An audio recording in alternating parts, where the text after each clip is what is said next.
Aloha everyone, Z808 here, and today we are back with another weapons trial level 65 stage showcase. Today we are going to look at weapon trial number 2. I was able to clear it, but only at 2 stars when I was level 46, and the reason for that is not because I couldn't survive, but I just didn't have enough damage to kill the boss. So I ended up clearing it at I believe round 16, which in order to get 3 stars, you need round 15. So the next day, I was able to get to, oh, I think it was 2 days later, I was able to get to level 48, I believe the Sunday, and that's what we're going to look at today. So let's take a look at the setup. Um, and then, as I explained before, because everyone's account is going to be a little different, you may not have the same characters that I have available, but I do want to point out some helpful tips, and hopefully that may help you in your strategizing your group and your team to be able to beat this boss. And again, I think I mentioned it yesterday. In I believe the intention of the level difference should be between level 10 and 15 levels. So if you're beyond 15 levels, it will take a lot of effort and team comms and synergy in order for you to beat them. So level 65 boss, very high stats, as you can see. And then I believe it was 48, so again that was about 17 level difference. In order for this to work, I use Papal Guard. I think he is probably the best tank for taking the single damage, and I specifically went with this reaction to reduce 25% damage. Also used defensive stance. Defensive stance is interesting in a sense that there's no cooldown, and it uses 2 energy. And if you have multiple energy, you can actually stack. Again, you can stack your shield, this physical shield of 25%. So you'll see that in later in the video that I actually, in order to survive the hit, I just stack the shield twice so that I didn't have to worry about getting one shot. In addition to that, I also got invulnerable but this one has a 5-turn cooldown, and basically with the shield and with the invulnerable, the boss won't do any damage to you. So that was something that was really helpful. But I think the other talent, which is the share, I think I forgot which rank he was, but these two shared the same rank, and I had to use a Castalia to unlock it. But this is really nice, is that after taking damage, it would decrease the damage taken by 8%. You gain 1 stack, and then these are permanent, and this effect cannot be dispelled, and additionally recovers 1 energy if the character has the penance buff. And if you look at the penance buff, you actually stack up to 3 times, so you can have a permanent 24% damage taken decrease. So it's really nice. So Papal Guard you'll see that he's gonna be the tank. The only trick with, I believe, starting from 60 and 65 is that the very first hit and you'll see is that the boss is actually going to hit 2 people, and I believe it's going to hit Papal Guard, and then strategically, because I have Inanna, I place the guard furthest away, and by doing that, the boss is going to go ahead and hit this and Papal Guard. But after that, the boss will no longer hit 2 people. It's just at the very initial hit. For some odd reason, they made it a little bit more difficult. If you do not have Inanna, you would have to figure out a way or someone tanky enough to take a hit from the boss very first. So it might be a little challenging again, because I said due to your team composition, it might be a little bit different. I don't have an alternative recommendation at the moment. So it's something and you might just need to level up to closer to maybe level 50 in order for you to survive. Okay, so that's the reason why you see it. But because and you also don't want any of your characters die, because the boss does have a very annoying buff where if you after defeating an enemy, he will gain this wrath, and he will get 20%, and his attack power just goes through the roof. However, the very first one, because right after the first initial hit, he will use his, I believe, this one here. Papal Guard will be able to tank it. So I was just gonna go ahead and just kind of. Okay. For the text, I believe I went with Urgent Order to speed up the healer. So this is it. So you see, the guard die. It's okay. Heal back to full. And I'll be able to at least take one hit from the boss.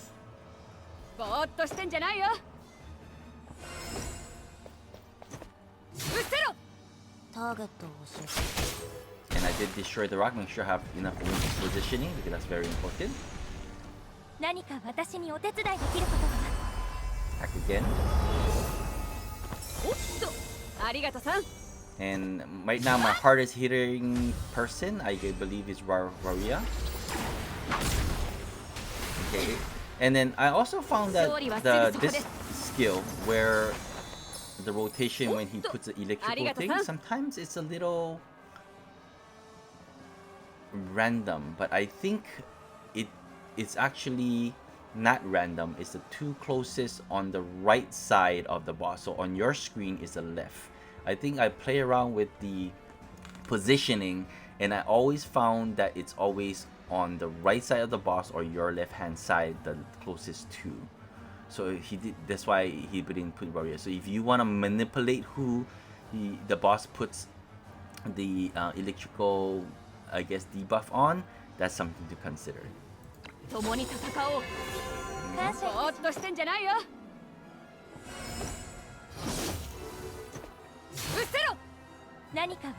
Yeah, I used Urgent Order on my healer, because if not, Cole would have died. You gotta make sure you position in a sense where they don't hit each other. I move everyone out way because the next. So I made a mistake here, and somehow miraculously I survived. Because technically I should have actually moved the healer to the side, because what the boss is doing is there's a 3-line that AoE that pushes you backwards. I was able to survive. I wasn't sure exactly how I was able to survive, but regardless, I kept that in mind, and I make sure I don't make that same mistake again. In the beginning, I was killing off these little crystal meteorites because it lowers your defense, but I found that if I do that, I do not do enough damage to the boss. So going forward, I pretty much ignore it unless I am repositioning myself, and you see later down the road that instead of, because I couldn't get the right electrical debuffs on myself, so that I can constantly be hitting the boss. Okay, so but this is the cycle where it's gonna hit. You need a tank. So I used one, and I used twice. You see that? So I actually had 2 stacks.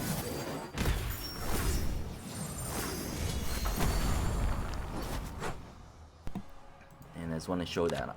Yep. So I have 2 stacks, so it's 50% shield. So that's why I'm able to, even though I have the defense buff, I was able to survive. Ooh, how do I get rid of this? Hold on. Okay. So I use the horn, war horn, and trying to do as much damage to the boss as possible. 8,000, nice. And the crits are important. Little RNG, but you really need to, when you use your war horn, to hit the boss as hard as possible. So.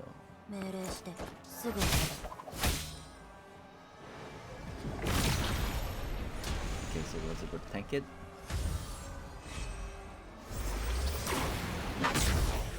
Okay, you were probably wondering why did I not attack with Cole even though I used Warhorn on that one? Is because Cole's HP was a little bit too low, and because the boss was going to use the lightning, I wasn't sure 100% if Cole was gonna get the debuff or not. But the boss did put on these two and not Inanna. So I had to position myself in a way where they don't overlap each other. Thank you, everybody else.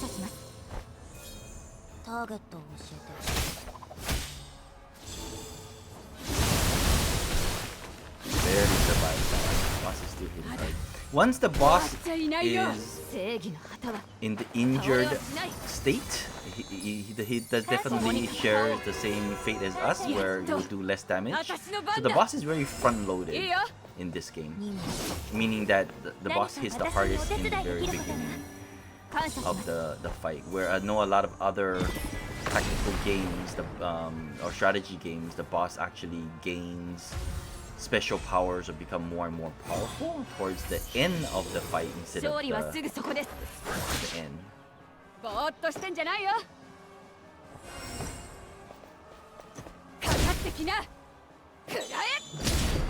Getting crit there, so could have been a hit double, but unfortunately didn't crit. Yeah, I used invulnerability on that one, so that's why I took almost no damage.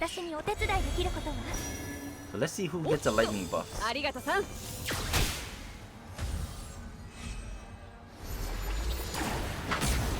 Okay, so I was wrong about my theory earlier, because this time instead of the right side of the boss, it went to the left hand side, so I do apologize.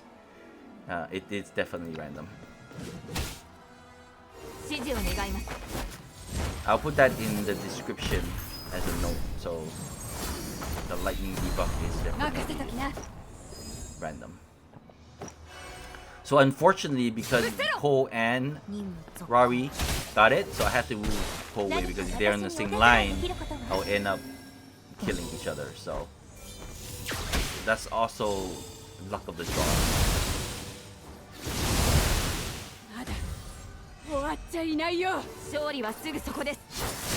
So after the lightning debuff, it is the 3-line AoE. After the 3-line AoE, it is the single target where your tank has to take one hit. Then it's lightning debuff, 3-line AoE. So it's that cycle after that. It just repeats itself. And as you can see, I'm not really destroying these little meteorites unless I can't hit the boss. So I'm gonna go ahead and speed things up a little bit now, since you know the cycle. I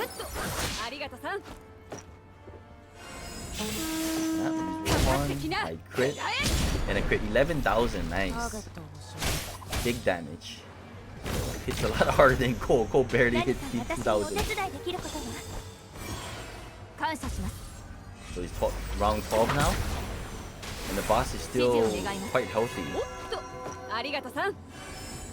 So again, they put it on Cole and Rari, so I can't use Cole to hit the boss. It's very RNG-based, unfortunately. But as you can see, my heroes are surviving a lot better for the fact that the boss is getting weaker, and that helps.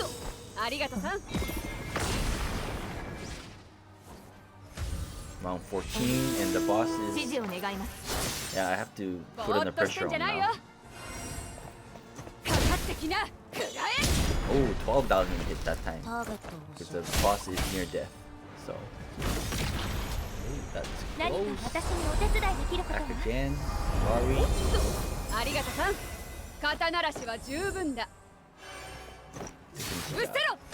Round 15, so this is it.